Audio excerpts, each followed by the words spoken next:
শনিবার রাতে তেহরানের দুটি গ্যাস ক্ষেত্র ও জ্বালানি ডিপোতে হামলা চালায় ইসরায়েলি ডিফেন্স ফোর্স। এতে শেহরান জ্বালানি কেন্দ্রে আগুন লেগে যায়। এছাড়া বড় ক্ষয়ক্ষতির দেখা মিলে ইস্পাহান, তেহরান সহ কয়েক শহরে। এবারে শক্ত জবাব দিতে ফের ময়দানে ইরান। আর দ্বিতীয় রাতেও নাকানি চুবানি খেল জায়নবাদীদের গৌরব আয়রন ডোম। রাতেই তেহরান থেকে ছুটে আসা শত শত ক্ষেপণাস্ত্র ও ড্রোন আছড়ে পড়ে উত্তর ইসরায়েলে, যাতে হাইফা বন্দর নগরীতে হুড়মুড় করে ধসে পড়ে বেশ কিছু ভবন। ধ্বংসস্তূপের আড়াল থেকে বের করে আনা হয় কয়েকশো মানুষকে। একই অবস্থা এলিয়াত শহরেও।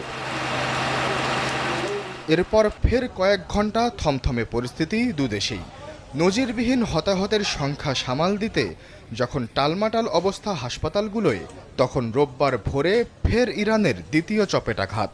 এবারে মধ্য ইসরায়েলে তেল আবিব, জেরুজালেম সহ বড় বড় প্রায় সব শহরে শতেক বাংকার, আশ্রয় কেন্দ্রের তৎপরতা, প্রতিরোধের সব কয়টি অহমকে বৃদ্ধাঙ্গুলি দেখিয়ে যেন প্রতি ঘন্টায় হু হু করে বেড়েই গেল ইসরায়েলি হতাহতের সংখ্যা।